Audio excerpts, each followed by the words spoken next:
Welcome to Module 3 of Climate Change, the Fight of Our Lives, from Emergency to Solutions. The title of this module is Climate Change in Pakistan. Actually, we already started talking about this in Module 2, so this is a continuation. You met Nicola, Humera and Arum in Module 2, and here Nicola is first out with an introduction to climate change effects in Pakistan.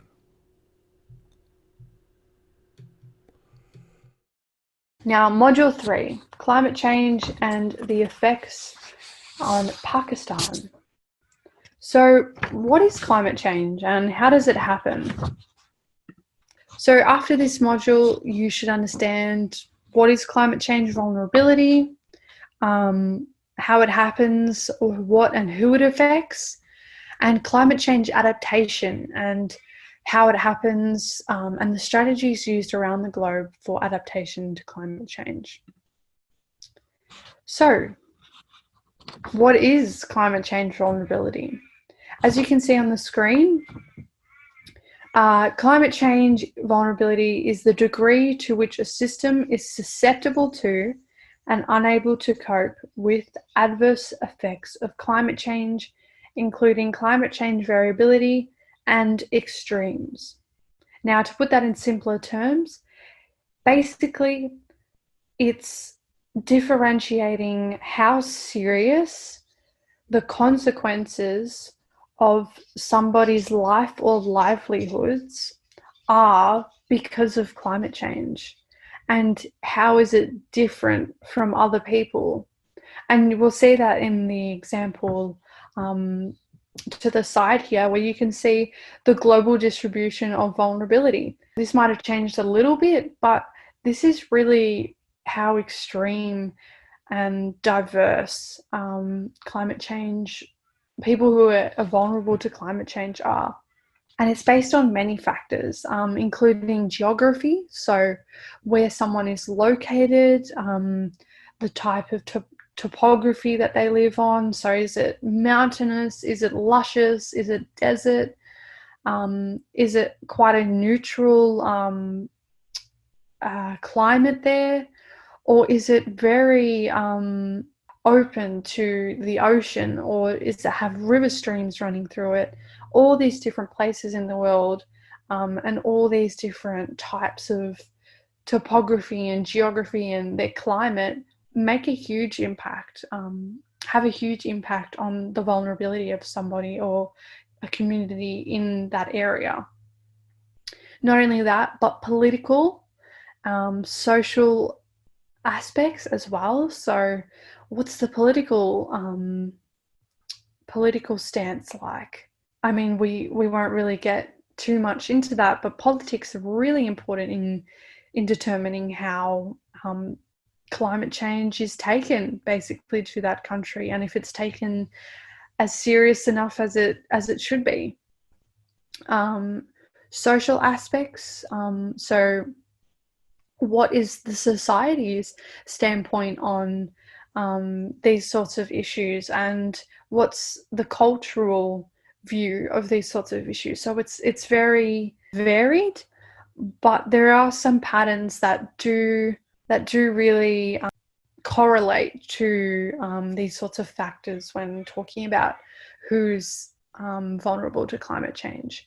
And most of those include environmental, climate factors and socioeconomic factors. So as you can understand, the extreme vulnerability really does depend on where you're located. And as you can see, the majority of the continent in Africa have extreme to quite serious and severe vulnerability levels. And we can understand this by not only their political or their economic contributions, as we understand that a lot of continents in Africa are quite underdeveloped. I don't really like to use that word, but quite underdeveloped, in that they don't really have the means to well, they're already struggling with survival, basically, and that's for a number of reasons, unfortunately.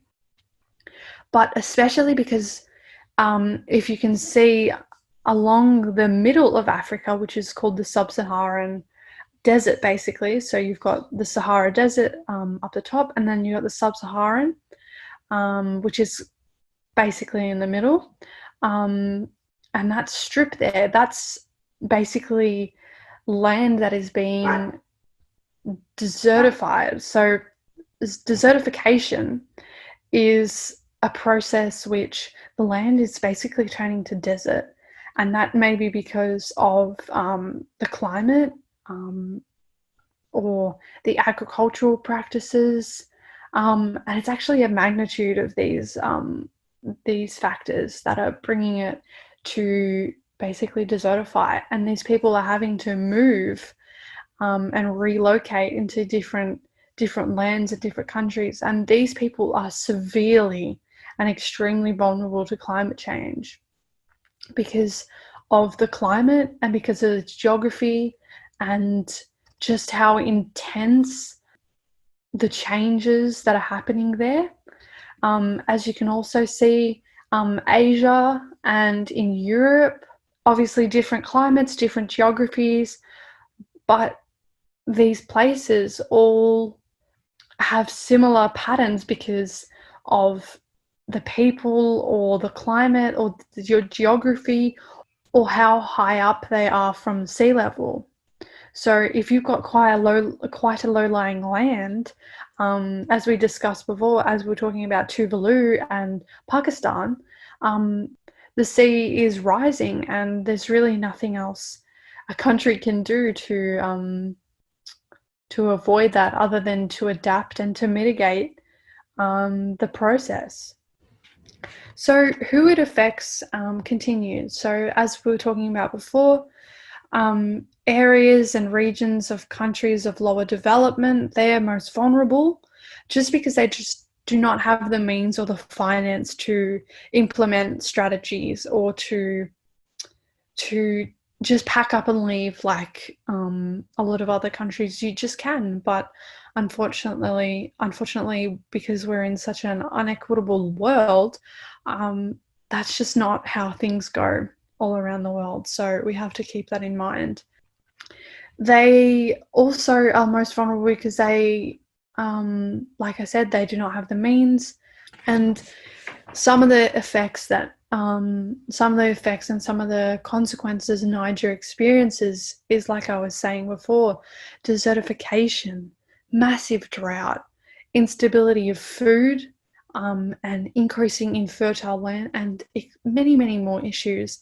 And all these greatly affect the people in Niger's ability to survive, and in turn making them extremely vulnerable to the effects of climate change and just how rapidly our climate is changing. What is climate change adaptation? I think you might have already picked that up, but we'll talk about it more in depth. And so climate change adaptation is defined by IPCC as any adjustment in natural or human systems in response to actual or expected climatic stimuli or their effects which moderates, harms, or exploits beneficial opportunities.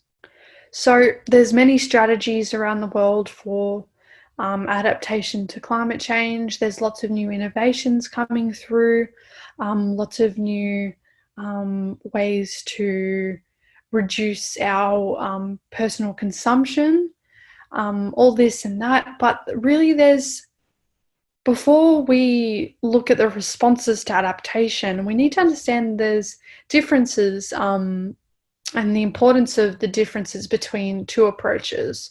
So you have mitigation and you have adaptation, and mitigation is about reducing our emissions and stabilizing heat trapping greenhouse gases in the atmosphere. So that's one of the examples of mitigation. Another example is to not dig up fossil fuels. That's the same thing.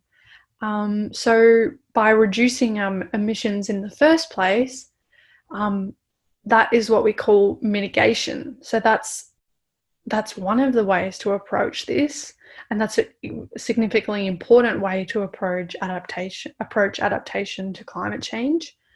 And adapting to climate change is the adjustment. So adjusting to the circumstances that you're given. So as defined here, adapting to climate change is the adjustment to a system or to moderate / better the circumstances. So if we're taking fossil fuels out of our earth, basically, and burning them, we have consequences with that. And with that, we have to adapt to those consequences. So if we reduce that bringing the fossil fuels out in the first place, and reducing our emissions, which is mitigation, we will be able to adapt better because the consequences will be reduced because of how much we're mitigating in the first place. So taking this two-pronged approach, we are bettering our ability to make tangible change. So there are a few examples of mitigation and adaptation. I'll just quickly run through a few. So enhancing the carbon sinks by reducing our burning of fossil fuels, like I said before, for heat, electricity, transport. There's many new innovations coming through that we can actually completely change the way that we consume energy and we consume fuel. So enhancing carbon sinks, so planting more forests and using our soil in a more sustainable way, and focusing on our oceans, because our oceans, believe it or not, are extremely important in trapping carbon. So phytoplankton are incredible species that photosynthesize. So they take in carbon dioxide and they take in other nutrients, and they basically produce oxygen. So believe it or not, the ocean is a huge carbon sink. And not only that, the carbon is the ocean basically gives us almost 70% of our oxygen that we breathe. So there's obviously different figures, but that's the general consensus, is that the ocean provides us with a lot of the oxygen that we're breathing. So another way to mitigate is, instead of burning fossil fuels, we can invest our time and our energy into sources like solar, wind, and hydro. Building cities that are more sustainable, taking bus rapid transit and electrical vehicles, and using biofuels. Promoting and supporting more sustainable uses of land, especially in developing countries. This is extremely important. There's many other mitigation strategies, and I'm sure we can all think of some. And adaptation strategies, obviously it's very different for every country, every region, and individual, because of the circumstances are just so different everywhere. However, we can increase the access to education and health facilities, no matter where that is. It's an extremely important tool to empowering people and empowering communities to be aware of the changes going on, and help them make their own decisions on the right ways to deal with those. Planting trees is another adaptation strategy, and it should be a mitigation strategy as well. And another adaptation, at its worst case, is evacuating as many people as possible. And unfortunately, this is a huge phenomenon that we understand now, and we're understanding that people are not only fleeing their countries because of wars and because of conflict, but also because of the environment. environmental refugees is the phrase or the label, I guess. But these people are basically leaving their country because it is unsafe for them to live. And you do not become a refugee because you want to. You have no choice. If your place of home and your place of livelihood becomes so significantly impacted by the effects around you, there is no possible way that you can stay there safely and survive there. So you must flee. You must become a refugee and you must seek somewhere else to stay and somewhere else to survive, because your land, your home, where you've lived, is unable to be that adequate place for you anymore. Next lecturer is Humera, and she will talk about climate change, risks and vulnerability.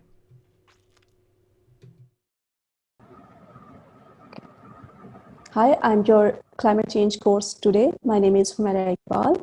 I am working as project manager in dairy beef and small ruminants project in the University of Veterinary and Animal Sciences, Lahore. This project is supported by Australian Centre for International Agricultural Research. I'm the first Pakistani researcher who went to Antarctica along with 112 women in science to understand climate change through Homeward Bound program. Thank you. So now, today, we will learn more about climate change risks and vulnerability to Pakistan. So for this, I will share my slides with you.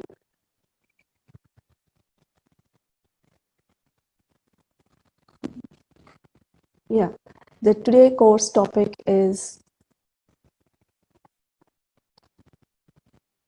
climate change risk and vulnerability. This course is specially designed for the teachers who will give more understanding to the students, and they must learn that how climate change risks exist and Pakistan is more vulnerable to the major risks. A report was released by the think tank German Watch on Wednesday that Pakistan is now at 5th number of climate change risk index, while the other countries who are in the first 10 series are under this picture, which you can see Puerto Rico, Myanmar, Haiti, Philippines, Vietnam, Bangladesh, Thailand, Nepal, and Dominica. In other reports, the most important long-term issue which we face as a global community is climate change. And David Eckstein says in his report in 2020, where Pakistan is kept on number 5th, the entire region where Pakistan is located is prone to extreme weather events, in particularly heavy rainfall, for example, during monsoon season and flooding as a result.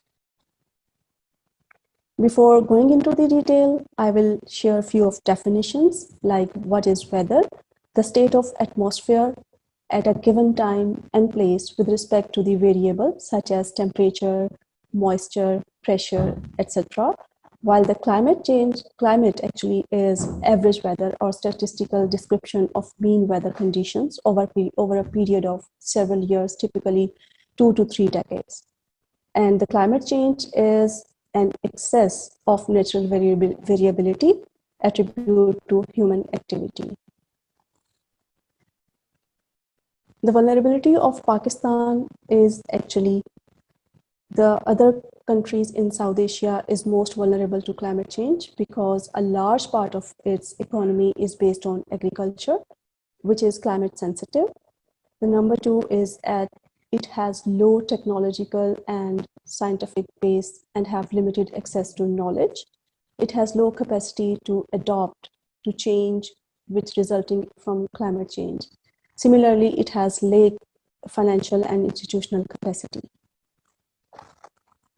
There are certain challenges which Pakistan is facing. The number 1 is water challenge, food security challenge, climate extreme events hazards, and impacts on other ecosystems.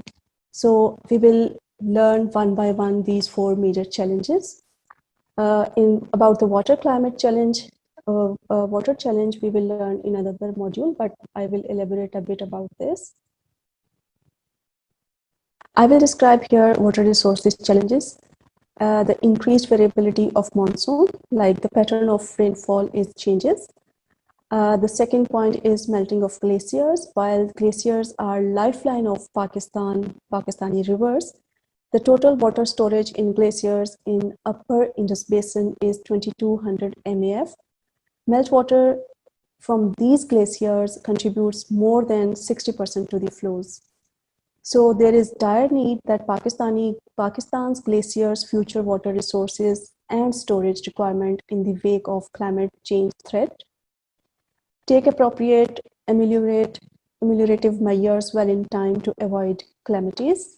So this is the time to take actions now. The second challenge is food security. Like, as far as we are impacted by the climate change and as far as we are facing food security issues.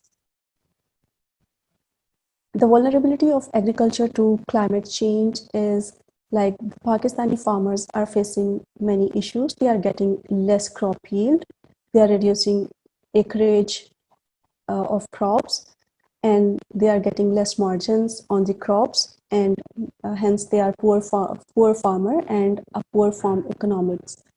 So the irrigated areas where the vulnerability to irrigation water shortage due to glaciers melt in the wake of climate change, semi-arid and arid areas are vulnerable to changes in quantity, intensity, and frequency of rainfall.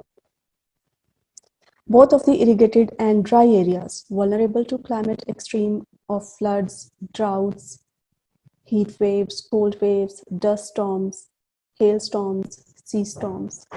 So the impact of climate change on crops is more prone that a farmer is getting less crop yield. The fourth most important challenge is that it is impact all over the ecosystem. The land degradation figures are in front of you. You can see that how much percentage is consumed in the land degradation. Impacts on land degradation enhanced by climate change due to wind and water erosion as a result of low and high rainfall, water logging, and salinity as a result of greater evaporation from land surface. So the vulnerability of mountain regions like the northern part of Pakistan is also vulnerable.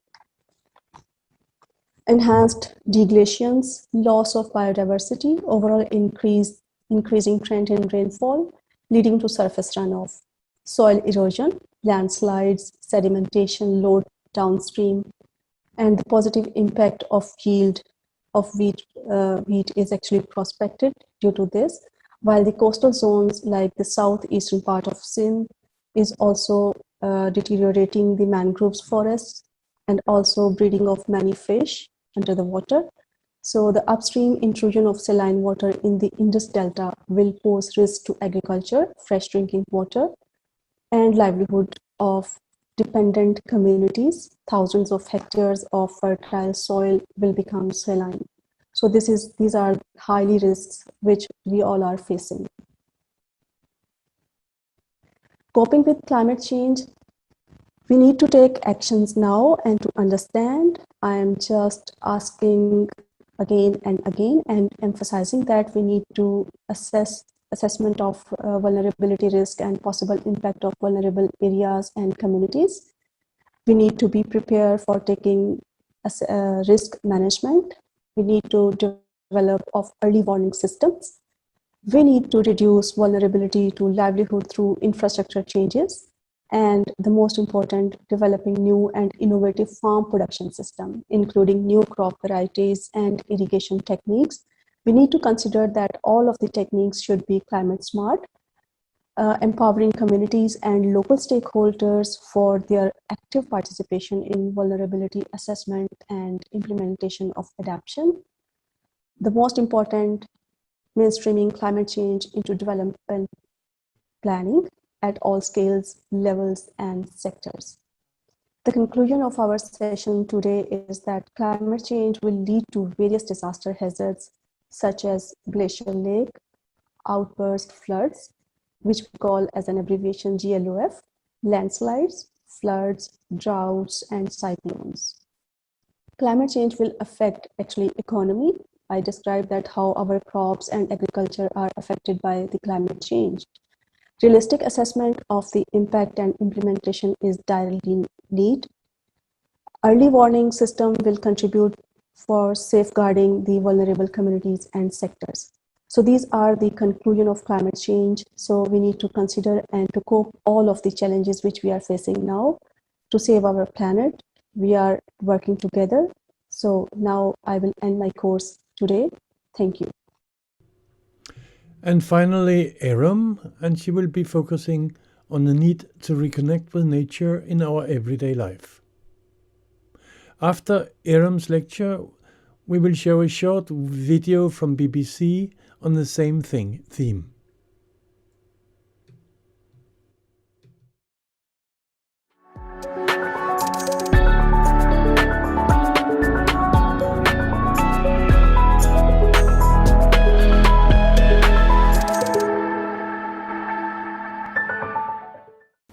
Connecting human beings with nature.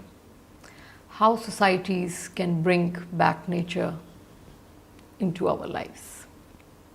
The growing body of research, combined with an intuitive understanding that nature is important and increased concern about the exploding use of smartphones and other forms of technology, has led to a tipping point at which health experts, researchers, and government officials are now proposing widespread changes aimed at bringing nature back into people's everyday life. Let's explore how it's happening everywhere around the world. Researchers and policymakers are now talking about park deserts, urban forest in cities and towns. Cities are adding or enhancing parks, and schools and other institutions are being designed with large windows and access to tree and green spaces or blue spaces as an aquatic environment. Businesses are increasingly aware of the desire among employees for access to green spaces. So they are creating more green working environment for their employees.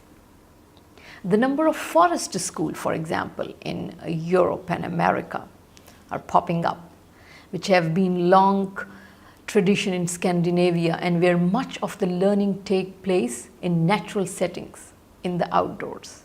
It has been mushroomed around the world where nature is the biggest source of inspiration for school-going children. Then there are many organizations I should mention. Children in Nature Network, this is founded by Richard Louv. He is one of the naturalists and is focusing on how we can connect again the human species with nature. There are many ways in which we as individuals, we as urban species can reconnect ourselves with nature again. So in this video, I'll try to give you a few examples, and obviously you can come up with many different new ideas. For example, we can encourage our children, we can encourage our family, we can encourage our students to go for a walk in parks. We can start with, for example, 1 hour per week, and then we can increase the time.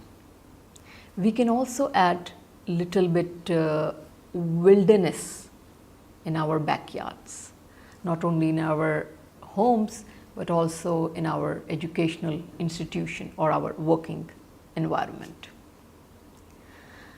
We can also create activities, for example, keeping pets in our houses, going for some kind of gardening practices, not only in houses but also in our school backyards.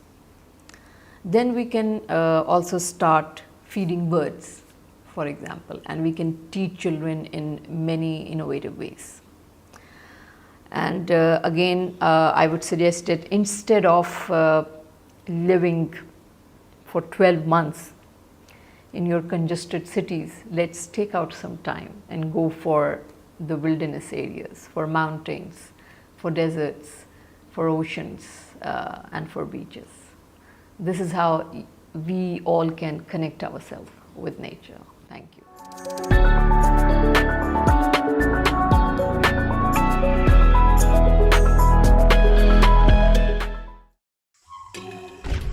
Earth.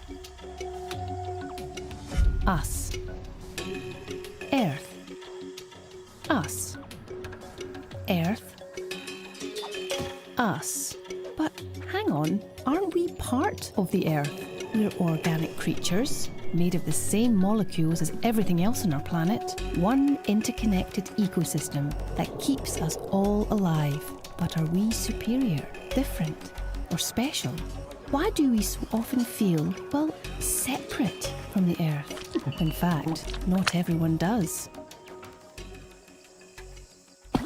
Throughout human history, lots of cultures have viewed their relationship to the Earth in other ways. Many still do. Animism, the belief that spirit infuses objects, nature, and the whole of existence, is a fundamental principle of many Indigenous societies. In Taoism, cosmic energy or life force is everywhere and is constantly seeking harmony and balance between all things. Ancient Andean civilizations placed the spirit of Pachamama, or Mother Earth, at the very centre of their worldview. And today, for many Indigenous people of the world, like the Ua tribe in Colombia, the Earth is not just the dust from which human beings are made. It's the spirit of their people and ancestors. It's their history. It is life itself. This isn't always an easy idea for people in today's Western societies to grasp. The Druids of ancient Britain did grasp it, focusing their spiritual practices on a reverence and connection with nature. But when Christianity spread through Europe, animism was condemned as pagan and savage. European colonialism enforced these views around the globe in places like the Americas and Australia, crushing the Indigenous peoples and their nature wisdom. Since the birth of agriculture, humans had been manipulating the world around them, harnessing, dividing and selling its natural resources. But under colonisation, the earth became a place to be conquered, dominated, farmed, fished, plundered and mined on a vast scale. Was there any scientific thinking behind our ever-increasing control over the natural world? 17th century Europe thought so. In fact, thought was all the rage then, as French philosopher René Descartes and others like Sir Isaac Newton helped to kick off the Enlightenment, an era that prized reasoning, science and order. A new view of the world emerged, with human beings as the thinking, rational masters and nature as our unthinking, unfeeling servant. Standing apart from her, humans investigated nature's ultimate questions, dissecting her into smaller and smaller pieces. This brought us great power. And with great power comes... you know the rest. The Anthropocene age had begun, an epoch defined by one dominant species, us. On a planet that is billions of years old, in just 500 years, much of the human race has come to see itself as the rulers and centre of all life. Today, we are still trying to bend the planet's environment, processes and biodiversity to our will. Our vast, sprawling cities have pushed nature out of sight and out of mind. The world is attempting to meet the urgent challenge of climate change. But can anything fundamentally change while we still see ourselves as somehow separate from Earth? There are signs of hope. Other voices are starting to be heard once again. Influenced by a resurgent Indigenous view of Pachamama, Bolivia and Ecuador have passed laws granting all nature equal rights with humans. And in New Zealand, a Maori tribe has successfully fought to have their river and ancestor given the same legal rights as a person. In an interconnected world, can we humans find ways to truly reconnect to all life on the planet? A new era might start with one single idea. There is no Earth and us. We are one.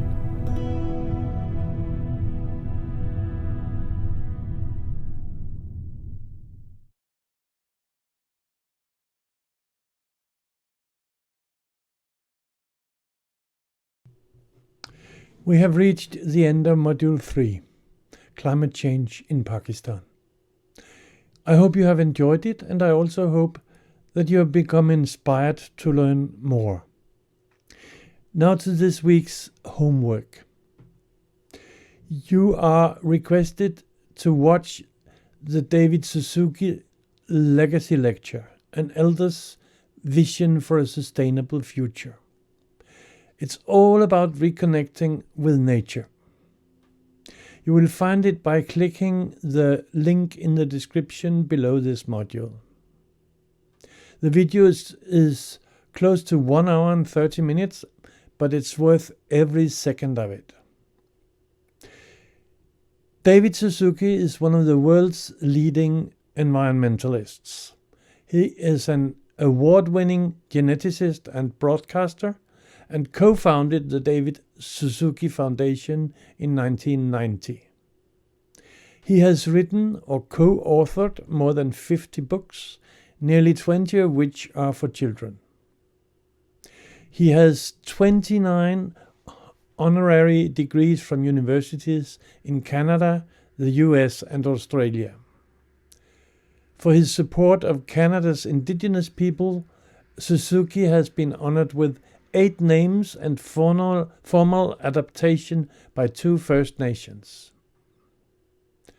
At 74 and coming to the end of his scientific and broadcasting career, David Suzuki mused on the notion, if I had one last lecture to give, what would I say?